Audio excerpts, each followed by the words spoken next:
Retour sur le plateau et qui nous soit toujours en compagnie de nos invités en plateau à Douala, Emmanuel Maop, Serge Kamdem-Kouam, coach Joseph Monté, Paris, Bernard Toutan, il est là toujours, et Sissé Bamanga, Mamadou Yakoubou Mota, vice-président du MRC, qui est désormais libre.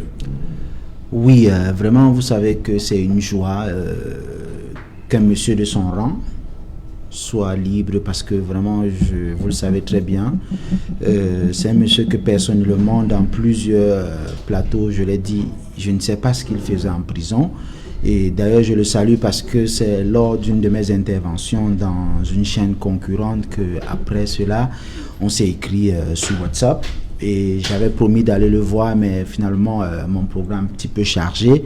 Et la famille qui avait aussi peur pour moi, parce qu'aujourd'hui, vous savez malheureusement que les gens pensent que tout ce qui est MRC, tout ce qui est autour de cette plateforme politique est mauvaise, est violente. Mais je dis non, ils ont leur façon de faire, et ils ont leur façon qu'ils font, qui n'est pas peut-être républicaine, qui n'est pas peut-être les nôtres, mais je suis très réjoui que ce monsieur a été libéré et je pense que le chef de l'État, je dis bien que le chef de l'État doit monter à un créneau, c'est-à-dire les 20 mois qu'il a fait doit être effacé même pour que cela ne l'empêche pas de prospérer ou alors de travailler pour son pays dans les années à venir. Parce que nous savons très bien comment ça se passe aujourd'hui au Cameroun. Il a fait aujourd'hui, disons qu'il a un casier judiciaire, si vous voulez, vous verrez qu'aujourd'hui c'est gardé. Et on va l'utiliser à tout moment où on aura besoin de lui. Non, moi je pense que le chef de l'État doit vraiment penser à ce qu'on efface ces 20 mois-là. Et puis tout ça est derrière nous. Mohamed Mota, que je salue, que je connais, qui est un grand homme, toi aussi. Je te demande de mettre une grosse pierre sur ton cœur, adouci, c'est-à-dire pas de rancune. Ce sont des choses qui arrivent. Vous savez très bien qu'aujourd'hui, en politique, dans la vie, nous sommes tous les jours des prisonniers. Parce que nous pouvons sortir comme ça, tomber dans une embuscade, on se fait arrêter. Je salue Mamadou Mota, je salue le président du MRC et je dis aux gens qui nous regardent, c'est pas que c'est Bamanga, j'ai pas de parti, je veux rejoindre le MRC, mais non, je dis que un Camerounais vaillant, fort, qui est en prison pour rien, parce qu'il a été arrêté pour rien, ça je dis humblement, il a été en prison, il a passé 20 mois pour rien, et malheureusement, c'est comme ça la vie, mon frère, avance, je te tiens chapeau et bravo pour ta sortie. Serge Kamdem-Kouam, est-ce que Mamadou Yakoubou Motin, est-ce que ça participe de la décrispation du climat sociopolitique au Cameroun? Vous savez, quand vous avez l'intervention des politiques comme Sissé Bamanga ou bien le coach Monté, nous qui sommes des hommes de sport mais qui vivons la politique, parce que quand tu l'as fait pas été fait un peu. Ah voilà, pas un peu. Nous pensons que la politique vous fait. Voilà, chaque fois qu'un homme. Vous croyez que ce qui se passe entre LFPC et FECAFOOT, ce n'est que du sport? Pour nous, c'est du sport d'abord. D'abord, peut-être la politique ensuite. Voilà. Oui. Donc, comme je disais, recouvrer la liberté pour un homme, c'est fondamental parce que c'est une des libertés inaliénables. Et lorsqu'on sait que pour l'intérêt de notre pays, il est toujours important de fédérer. Tout à l'heure, Cissé a interpellé l'adoucissement des cœurs, une volonté du chef de l'État de ne pas salir le casier d'un citoyen comme celui-là. Je pense que tout ceci va dans le sens de montrer que nous sommes tous fils d'un pays et que nous voulons construire le Cameroun. Le président Mota, moi je ne le connais pas, je ne suis pas politique forcément, mais j'ai dit, c'est un homme engagé qui a sa cause à lui, qu'il défend à sa façon. Ça peut ne pas plaire à certaines personnes, mais c'est son droit le plus absolu de s'exprimer. Maintenant, nous sommes dans un pays qui se veut libre, on respecte les opinions des uns et des autres. Je crois que c'est la même chose qu'Equinox Télévision essaye de faire. Donc, qu'il ait recouvré la liberté, c'est bien, mais nous voulons simplement que les gens vivent dans un cadre convivial, tout en respectant les canons qui régissent la République. Voilà ce que je peux dire. Voilà, on va d'abord prendre Bernard Toutan, qu'on n'a pas suivi depuis un bon bout. Bernard Toutan, vous aussi, vous avez quand même quelque chose à dire. Mamadou Yakoubou Mota, qui est désormais libre. C'est un peu, on ne peut que se réjouir en tant qu'humain. Mettre quelqu'un en prison, qu'il ait fait quelque chose ou pas, c'est quelque chose de difficile. Moi, je ne peux pas comprendre qu'aujourd'hui, au XXIe siècle, on met encore des gens en prison parce qu'ils ont des convictions. Ça fait très longtemps que c'est passé. Comme quelqu'un a dit, tu fais pas la politique te fait. Moi, je suis heureux pour lui. J'appelle aussi à libérer des gens qui ne doivent pas être en prison, comme Sébastien Ebalé, comme Paul Tchouta. Paul Tchouta encore, il y a quelques jours, son procès a encore été renvoyé. Ça fait des années, des mois et des mois. C'est trop. Donc, je pense qu'à un moment, il faudrait que notre justice au Cameroun ait pas une conscience que le Cameroun appartient à tous ses enfants. Il n'y a pas un qui est meilleur que l'autre. Je profite de cette occasion, justement, Serge, si tu le permets, pour j'ai écouté votre débat. Je sais que je dois te remettre l'antenne, mais une seule seconde, s'il te plaît. J'ai écouté le débat avant, parce que je n'ai pas pris la parole, et vous avez parlé des anciens footballeurs. C'était Bell, Thomas Nkono et tout. J'aimerais vous faire comprendre une chose. Les anciens footballeurs ne sont pas que des ambassadeurs du football.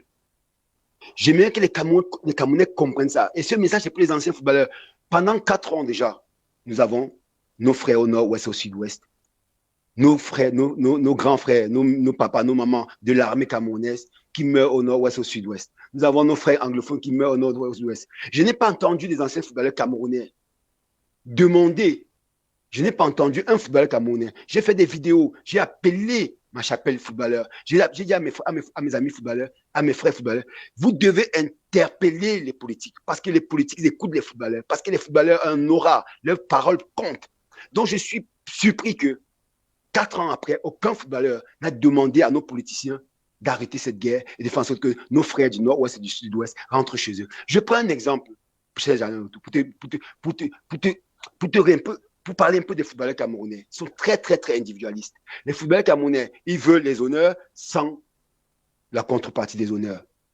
J'ai pris contact avec quelqu'un qui s'appelle M. Aya Abiné, qui a la fondation Aya Abiné, il y a 2 ans, en 2019. Et j'ai dit à M. Ayabiné, moi seul, je ne peux pas vous aider. Mais ce que je veux faire, je veux organiser un match de gala ici en France. En région parisienne, nous avons une 50aine d'anciens footballeurs camerounais. Avec nos frères anglophones, Pius Ndiefi, Marc Donald, beaucoup d'autres. On va faire un match de gala ici en France. On va réunir les Camerounais. On va faire un conteneur de tout ce que les Camerounais peuvent donner. On va envoyer à la fondation Ayabiné pour distribuer à nos frères qui sont au nord, qui sont au Nigeria, qui sont au nord-ouest, au sud-ouest, qui souffrent de cette guerre. Vous savez ce qui s'est passé, Serge Alain? Il y a des footballeurs qui m'ont dit, moi, je ne peux pas faire parce que je ne fais pas la politique. Moi, je ne peux pas jouer ce match parce que ce match, je n'ai pas envie d'avoir des problèmes avec le gouvernement camerounais. J'ai dit, mais de quoi est-ce qu'on parle? Que les footballeurs, votre rôle, c'est quoi si ce n'est pas d'interpeller? Vous avez mandat du peuple en tant qu'ambassadeur. Et en tant qu'ambassadeur, vous devriez d'aider le peuple, d'être du côté des peuples. Moi, je me rappelle toujours, quand j'ai signé au Tonnerre de Yaoundé à l'époque, on parlait du général Semengue. Le général Semengue m'a dit cette phrase que je n'ai jamais oubliée de ma vie. Il m'a dit, Monsieur Tchoutan, chaque fois que vous avez un problème entre un fort et un petit, mettez-vous du côté du faible. C'est toujours ce qu'il m'avait appris. Et c'est ce que j'ai retenu jusqu'aujourd'hui. Donc, je ne peux pas comprendre que anciens footballeurs du Cameroun, nous qui avons le nom grâce au peuple, parce que ce que nous avons eu, c'est le peuple camerounais qui nous a donné ce nom. Et qu'aujourd'hui, même si c'est une minorité du peuple camerounais qui souffre, on ne soit pas à ses côtés. Donc, j'appelle encore mes anciens footballeurs, amis anciens footballeurs, vous devriez jouer de votre aura. Quand je regarde ce qui se passe, regardez ce qui s'est passé à Limbé. Un endroit où on a dit qu'il y a la guerre, où on sait que nos militaires sont morts, où nos frères anglophones meurent. Mais il y a eu une ferveur, il y a des Camerounais qui sont sortis, parce que c'est le football. Quand c'est le football, les Camerounais se retrouvent. Pourquoi les anciens footballeurs ne peuvent pas faire ça? Et je finis pour chuter. Je vous prends un exemple encore, une fois de plus. Pourquoi je dis les footballeurs, ils aiment les honneurs sans les contreparties. Voilà un footballeur camerounais qui se déplace dans des provinces du Cameroun, qui est gardé par l'armée camerounaise. Mais de quoi est-ce qu'on... Mais c'est pas possible. Mais est-ce que le footballeur camerounais, peu importe qu'il soit un footballeur, qu'il soit un politique, pourquoi est-ce que l'armée camerounaise doit accompagner les gens? Si tu te déplaces, tu vas prendre une armée privée. Il y a de la sécurité privée. Pas l'armée camerounaise. Ce n'est pas le rôle de l'armée camerounaise d'aller accompagner les footballeurs, je ne sais pas où. Ce n'est pas leur rôle. Donc je le dis et je répète, que les footballeurs camerounais soient avoir des exemples. Notre rôle, c'est être ambassadeur, c'est être du côté du peuple, c'est parler pour le peuple. Quand je reviens encore sur le cas Jacques Zoua et que j'ai vu aucun footballeur soutenir Jacques Zoua, ça ne se fait pas, c'est pas normal. Parce que ça me rappelle 2019 ou 2019 avec Carlos Kameni, qui ont réclamé les primes. Tout le monde est tombé sur Carlos Kameni au Cameroun. On l'a insulté, on l'a traité de tout. Donc je le redis, nous, footballeurs, nous ne sommes pas ambassadeurs que du football. Nous sommes ambassadeurs du peuple camerounais. Et chaque fois que le peuple camerounais pleure, nous devons être là pour leur donner les mouchoirs pour essuyer les larmes. Donc, je le redis encore. Footballeurs, vous êtes des exemples et montrez aux enfants que l'exemple, c'est partout. Merci beaucoup, Sejal. Bernard, on revient à vous avant la fin de l'émission. Coach, d'abord sur la situation de Mamadou Yakubu Mota, qui est désormais un homme libre. Oui, je dirais que... Notre vie, vous êtes aussi un homme politique. Hein? Vous n'allez pas parler comme Serge Kamdem Kwame. Effectivement, je pense que on dit souvent que la liberté n'a pas de prix. Oui. Et aucun homme politique ne devrait avoir peur d'aller en prison pour cette conviction politique. Et je pense que Mamadou Mota est jeune. J'ai eu peur à un moment donné pour lui par rapport aux conditions carcérales. Mais c'est quelqu'un que je trouve très calme et il ne constitue en rien une menace. Comment est-ce qu'on peut arrêter quelqu'un qui ne constitue pas une menace? On a quand même le droit de manifester avec les mains derrière ou les mains sur la tête. On ne peut rien casser. Il faut permettre aux gens de s'exprimer. Et Cissé a dit tantôt qu'il mette la pierre sur son cœur, qu'il s'apaise et que les autorités voient comment effacer les 20 mois. Moi, je dis non, Mandela a fait 29 ans de prison. Il est sorti, il était l'homme le plus aimé de la terre. Il a été président et après il a dit un mandat c'est suffisant pour moi et la postérité retient Nelson Mandela. Le combat continue, la résistance continue, que ce soit maintenant ou plus tard. Une chose est sûre, nous tous nous aspirons au changement et nous aimerions que les institutions de la nation soient respectées, que ce ne soit pas pour un groupe de partis et pas pour les autres. Quand les gens ont la liberté de manifester, quand ils organisent des kermesses, ils organisent des grands meetings, ils organisent si ils sont accompagnés par les autorités, permettez aussi aux autres de pouvoir former leurs militants. Il est inadmissible qu'on fasse des réunions dans des maisons et qu'on vienne arrêter les gens. Ce n'est pas possible, vous ne pouvez pas renverser une nation avec autant d'armées en faisant une réunion de 3-4 personnes. Ça, ce n'est pas acceptable. Je dis vivement que Mamadou Mota reprenne très vite du service et qu'il sache qu'on est ensemble dans la lutte et dans le combat. Ok, oui, rapidement, Manuel Marop, avant qu'on retombe dans le foot. Voilà, j'aurais les mêmes paroles en réalité. Je ferais mienne les paroles de mes prédécesseurs, paroles inhérentes à la libération. En réalité, quoi qu'on ait fait dans des pays dits de grande démocratie, généralement, on monnaie sa liberté, voyez-vous. Donc, c'est toujours très sympathique en réalité de se sentir libre, même si il existe des prisons qui sont mentales, qui sont morales également, mais la prison physique, honnêtement, lui, je ne le connais pas. Serge l'a dit, je ne le connais pas non plus. C'est vrai, je l'ai vu intervenir plusieurs fois sur les plateaux d'Equinox Télévision, mais ce que je veux dire, c'est que c'est super sympa qu'on l'ait libéré, qu'il recouvre la liberté physique. Après, tiens, on en est à parler encore du droit, on en est à parler des institutions juridiques. Ça prouve que le Cameroun est un pays de droit. Et si le Cameroun est vraiment un pays de droit, justement, on se doit de respecter, voilà, certaines sentences. Parce que le Cameroun, on a adhéré à ça, parce qu'on est un pays de droit. Donc il faut que nous respections les sentences, il faut que nous respections les hommes de droit. Le pouvoir judiciaire en est un, il est un troisième pouvoir. Il y en a 4 en réalité, exécutif, législatif, judiciaire et médiatique. D'ailleurs, nous on a un pouvoir, le premier pouvoir, donc il faut respecter certaines sentences. Quand une sentence a été commise, quand une décision de justice a été prise, il faut la respecter. Suivez mon regard. Voilà, on va terminer donc avec demain, c'est le match pour la 3e place. Les Camerounais, ça fait quand même, c'est le podium. Hein. Le podium, c'est 3 places. C'est le podium. Voilà, on ne peut pas cracher dessus. Oui. Cher monsieur, j'ai envie de vous demander, les Lions à prime, on retient 2 noms, Yannick Ndieng et Jacques Zoua. Chacun aura son mot à dire. On a suivi Bernard Tchoutan tout à l'heure. Bernard Tchoutan dit qu'il n'y a pas eu assez de... On n'a pas assez soutenu Jacques Zoua. D'abord, je commence par le coach. Yannick Ndieng, Jacques Zoua. Moi, je vais juste analyser parce que jusqu'ici, je ne suis pas dans la tanière. Et il est difficile de s'aventurer et faire des commentaires comme si on vivait ça au quotidien. On analyse juste les fuites qu'on retrouve sur les réseaux sociaux et on ne peut pas parler avec autant de certitude. Mais en ce qui concerne le management d'une équipe, je dirais que le vestiaire, dans chaque vestiaire, il y a toujours des petits problèmes. Maintenant, par moment, on dit le vestiaire est sacré. Mais il y en a qui réussissent toujours à faire fuiter. Beaucoup de gens auraient bien pensé que Jacques Zoua, en pointe et derrière lui Ndieng, ferait une bonne paire d'attaques parce que c'est des complices dans la vie et autres et autres.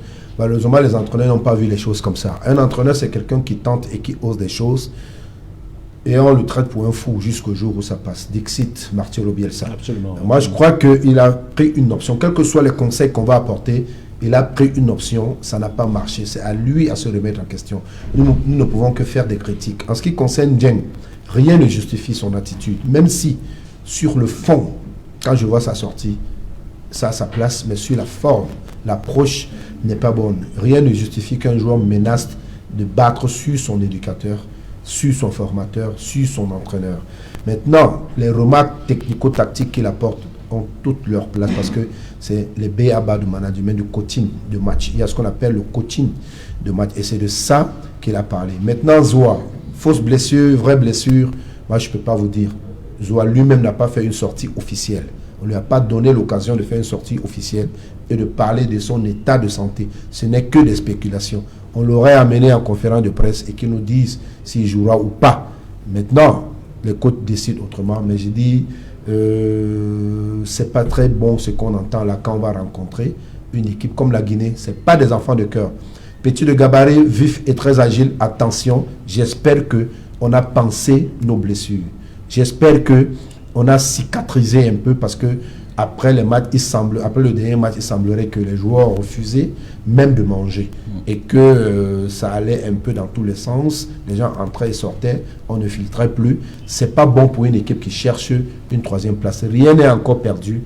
Remobilisez-vous les gars et donnez tout demain. Il ne faudrait pas que on soit encore en train de bloquer la sortie du stade après ce match. Si ça ne passe pas, je suis sûr que le public va manifester son mécontentement. Mais si on s'est battu avec bravoure, le public va comprendre parce que le public n'est jamais dupe.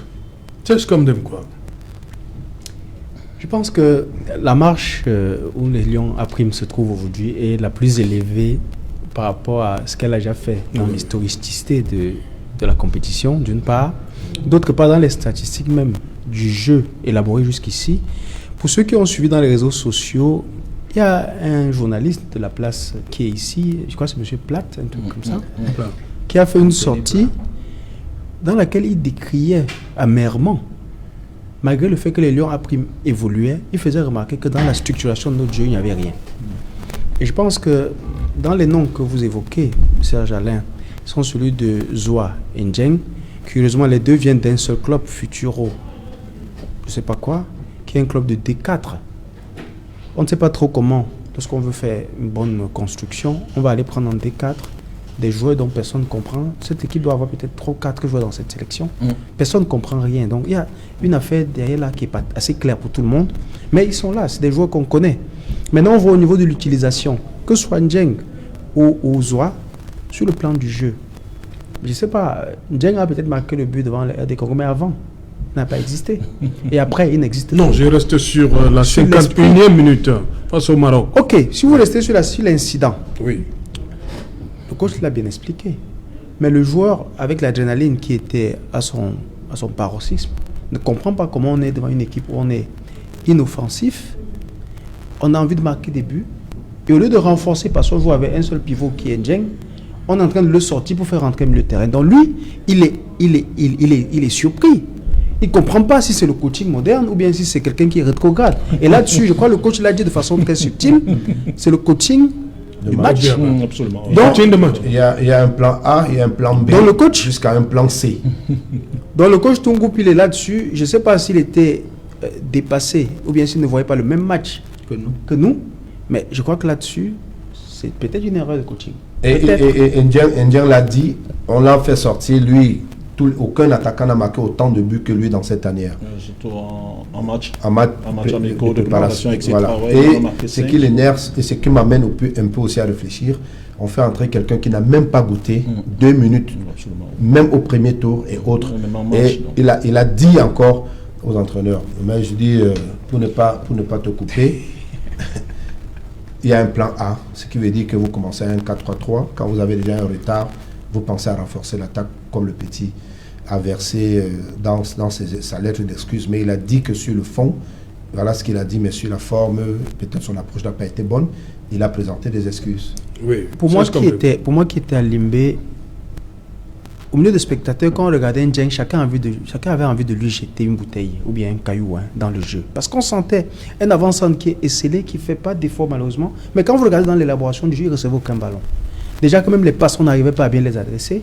Et en plus, les ballons venaient toujours en cloche, soit un retrait ballon aérien au milieu de 3 joueurs. Il ne pouvait rien. Donc il lui fallait un soutien pour pouvoir jouer. Et je pense que c'est ce qu'il essayait d'exprimer auprès de ses coéquipiers qui ne comprenaient même pas. On avait comme impression que lui faisait le paresseux. Or, sur le plan psychologique, je crois que Ndiaye prenait très mal le fait qu'on ne réalisait pas, qu'on n'était pas en train de produire le jeu qu'il fallait pour aller chercher un match de demi-finale. Et là-dessus, on peut condamner la façon avec laquelle il a exprimé ce qu'il a ressenti. Parce que quel que soit le degré de colère qu'on peut avoir, on doit avoir la maîtrise de soi. Et je pense que là-dessus, pour un joueur qui est professionnel, avant d'arriver chez nous aujourd'hui, pour passer quelques temps, je pense que Ndiaye n'a pas donné une bonne leçon à la jeunesse. Mais ce qui est bien toujours pour un homme, c'est que quand on est tombé, il faut avoir la capacité de pouvoir se relever. Et dans sa sortie, que je suivais à Equinox ce matin, on voit un homme qui, après du recul, prend conscience de l'erreur qu'il a eu à faire. Mais au moins, essaye de faire qu'on comprenne le fond de sa pensée. Et dans le fond, j'ai dit tout le monde peut lui donner raison. Mais sur la forme, on condamne. On va d'abord prendre Paris. Bernard Choutan, Yannick Ndiaye, 51e minute à Limbé. Il sort. Il ne comprend pas pourquoi il est remplacé. Jacques Zoa, qui joue un seul match, on ne comprend pas pourquoi il n'est toujours pas aligné. Je pense que ça peut être deux problèmes qui tout simplement se posent dans la mesure où l'équipe en elle-même contre le Maroc, je pense que c'était une équipe déjà qui partait perdante. Pourquoi? Parce que tactiquement, on joue contre une équipe qui va très vite. C'est une équipe qui garde le ballon, qui a une possession de balle. Qu'est-ce qu'on décide de faire? Est-ce qu'on joue haut? Est-ce qu'on joue bas? Est-ce qu'on fait le pressing ou pas? Si on fait le pressing, on ne met pas Ndiaye devant, parce que Ndiaye, c'est pas quelqu'un qui va vite, c'est quelqu'un qui garde les ballons. On met quelqu'un qui est plutôt petit et qui va prendre les espaces. On n'a pas décidé si on attaquait ou si on défendait. On a joué comme ça. Donc, tactiquement, c'était très... J'ai pas compris tactiquement le match. Maintenant, si on prend le cas Ndiaye en lui-même, qui sort, il est frustré parce qu'en tant qu'attaquant, on aime bien avoir des ballons. On veut marquer un but. Et lui, il joue 51 minutes sans tirer une fois au but, sans même pas avoir un ballon dans les pieds. Donc, il est frustré quelque part. Je ne peux pas accepter ce qu'il a fait parce qu'un entraîneur, on le respecte. C'est le père, c'est celui qui a le club, celui qui a l'équipe. On est autour de lui, on respecte l'entraîneur. Donc moi, je pense que c'est malheureux et il s'est excusé.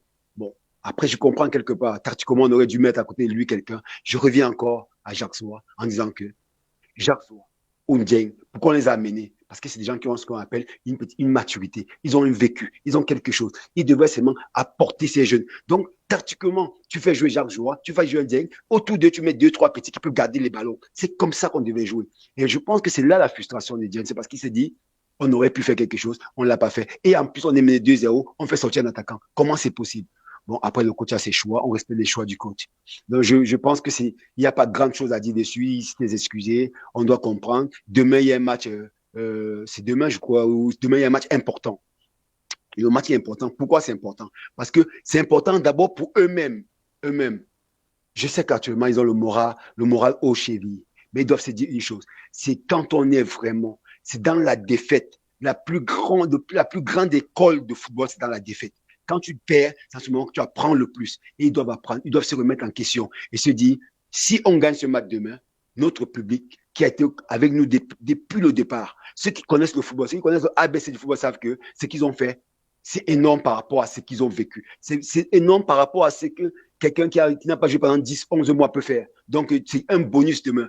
Et ce bonus, ils doivent se dire tout simplement qu'ils vont gagner ça pour le Cameroun, pour leur famille et pour le bien du football camerounais. Pour que, au moins, ça apaise le cœur des Camerounais et que nous commençons à réfléchir sur ce qu'on va faire pour que demain, notre football n'en pâtisse plus ne vit plus ce qu'il vit aujourd'hui. Merci d'avoir été avec nous une fois de plus. Bon, beaucoup de bonnes choses pour vous du côté de Paris.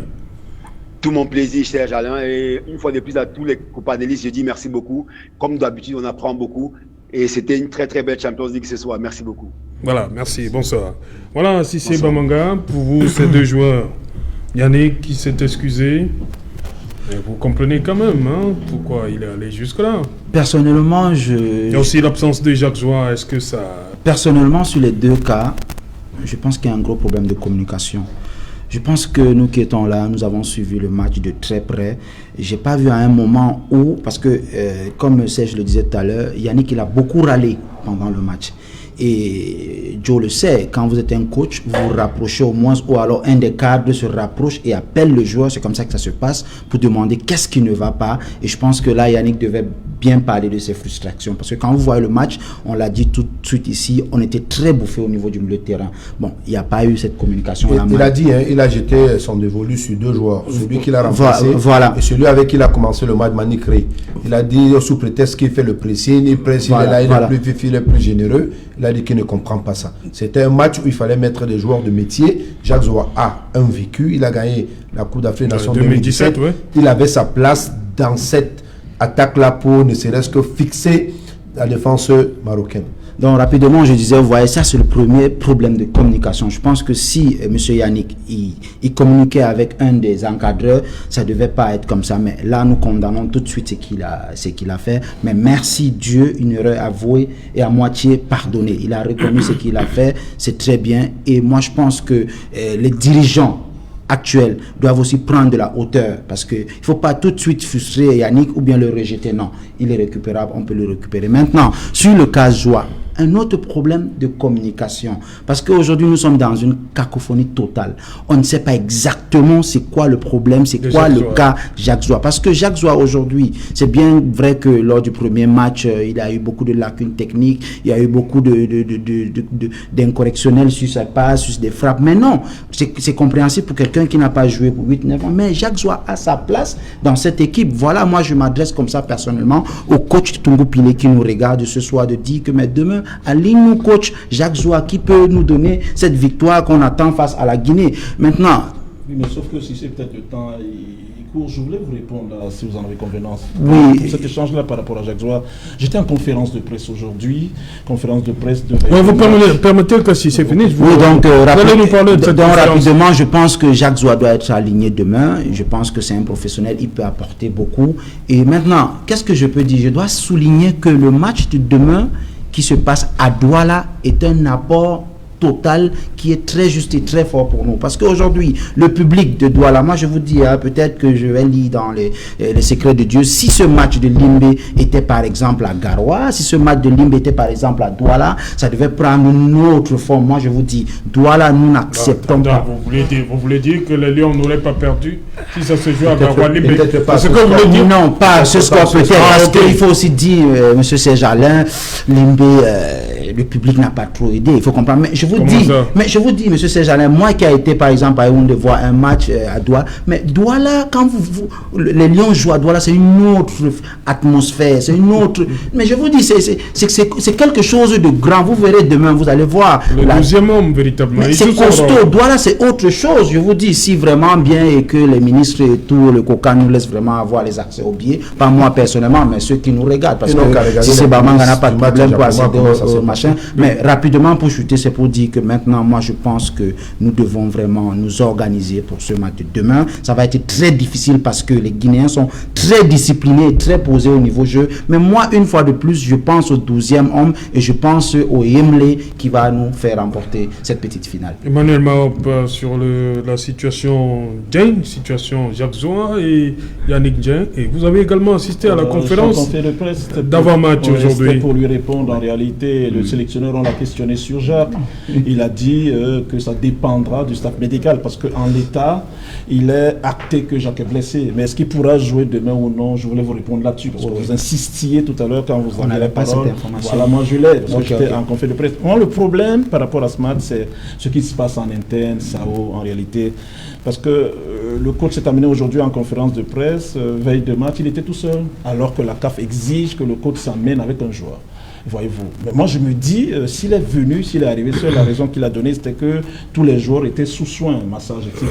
Bon, Joe ici va nous expliquer peut-être en off comment ça se fait-il que tout l'effectif soit en train d'être massé. Ça veut dire donc, justement, lui qui est un spécialiste de la communication, il doit avoir quelque chose en interne, il doit avoir le verre dans le fruit. Et justement, la venue d'un joueur en conférence de presse aurait lui aurait permis indirectement ou directement de répondre à certaines questions que les journalistes lui auraient posées. Donc moi je me dis, c'est là le problème. On cache certaines choses, il faut faire une omerta totale, ce qui est compréhensible. Mais après, s'il y a le verre dans le fruit, on espère qu'on va l'extirper avant demain pour espérer jouer. Mais si le verre est dans le fruit, ayez 79 Eto'o, 15 Mila, etc., ça risque de faire problème. Donc, on l'espère, chauvinisme et patriotisme aidant. D'ailleurs, je vous vois avec le maillot de Jacques Zoua, super sympathique. Vous êtes in, c'est bien Serge. Surtout que Jacques, en réalité, on en rigole. Mais il est le seul dans ce groupe-là à avoir un pédigré et une stature. C'est le seul champion d'Afrique. Coupe d'Afrique des Nations remportée il y a 3 ans. C'est le seul qui a bourlingué, il a roulé sa bosse en Allemagne, etc. Donc, si Jacques, en réalité, il est bien à 80%, ben, sa seule présence peut amener les Guinéens à paniquer. Et c'est aussi ça sous le contrôle de Joseph Monté encore qui est l'entraîneur aussi. Du coup, si Jacques, pour moi, est à 80%, on peut l'aligner pour fixer une défense et créer des brèches pour les autres, certainement, qui pourraient faire la différence. Voilà. S'il te plaît, monsieur, c'est en 20 secondes rapidement, quelque chose de très précis, parce que j'ai eu la chance de discuter avec certaines personnes de la CAF qui sont très fâchées. Je voulais m'adresser comme ça à nos Camerounais. Fâchés de quoi? Non, parce qu'il y a par exemple, quand le Cameroun joue, que nous gagnons ou que nous perdons des supporters, ils veulent entrer dans le stade. Mais non, je veux vraiment, oui, on a vu ça. Oui, je veux vraiment profiter. C'est la RDC. Bon, mais je veux parler de nous, je stigmatise pas. Non, les spectateurs qui envoient on a pris Mali, c'était la même chose. Ok, mais on a vu les spectateurs qui envoient. Oui, je suis d'accord avec toi. Je suis d'accord avec toi, mais là, je veux parler à mes frères camerounais qui sont là. Vraiment, demain, quoi qu'il arrive, qu'on gagne ou qu'on perde, on peut faire comme des personnes civilisées. On peut tout de suite applaudir, se lever, applaudir, c'est terminé. Pas besoin de faire un infidélisme pour entrer dans le stade. Il faut expliquer ça même plus. Il faut aller au-delà de ce que s'est dit. Oui, d'abord. Par rapport aux mesures barrières, nous avons tous des joueurs qui font des tests Covid avant les matchs, qui sont isolés, contrôlés. Lorsque nous débarquons du gradin et nous y rentrons alors que les stadiers nous y interdisent, vous voyez que nous sommes en train de violer le protocole. Absolument. Et en même temps, nous mettons à risque ces footballeurs. Nous-mêmes, quelqueefs, parce qu'il peut en avoir parmi eux qui sont malades aussi. Ça peut Ils descendent pourquoi? Ils descendent dans le fond de la joie, ils sont contents. Nous savons tous que les stadiers passent le temps à dire vous restez là, vous restez là. On met des cordons de sécurité. Mais ils sont débordés, les stadiers. Nous pensons que l'interpellation de Cissé est fondée dans le sens de l'éducation des masses. Parce que nous avons l'obligation, nous, de leur dire, dans l'intérêt de la compétition que nous organisons, la preuve, c'est qu'on n'a pas pu passer à 50% parce qu'à 25%, on n'arrive pas encore à continuer les gens. Donc, si nous voulons que plusieurs personnes, même pour la CAN prochaine, qui va être organisée chez nous, et l'accès au stade avec les mesures barrières qui vont être énoncées, on gagnerait à être discipliné. Mettre nos cache-nez régulièrement, parce que même les gens se le mettent quand ils veulent. On est obligé d'avoir des gens qui nous rappellent à les speakers le rappellent. Merci rapidement, Coach Monté, l'émission est terminée. Oui, pour dire qu'on n'improvise pas pour la conférence de presse. Le joueur qui vient est préparé au préalable par l'entraîneur et le communicateur de l'équipe. Après cette défaite également, on devrait avoir un préparateur psychologique auprès de, pas les gens de préparateur psychologique qu'on entend là, un véritable expert pour remobiliser les troupes, et que si vous violez un règlement de la CAF, que le Cameroun s'attende à des représailles, parce que au départ vous êtes prévenu que chaque conférence de presse se fait avec un joueur. Curieusement, tous les 23 joueurs ne peuvent pas être en train de se masser, encore que tous les joueurs n'aiment pas le massage. Il y en a qui n'aiment pas se faire masser, donc le coach aurait gagné à faire venir ne serait-ce qu'un joueur remplaçant, le préparer au préalable et puis respecter tout le protocole qui a été imposé par la CAF. Merci coach Monté, merci à vous également Serge Kamdem-Kwam, merci Emmanuel Mahop, merci à vous Cissé. Merci également à Bernard Touton depuis Paris. Madame, Monsieur, nous sommes arrivés au terme de cette édition Equinox Soir. On se retrouve lundi lorsqu'il sera 19h. Bonsoir, Jacques Zoua.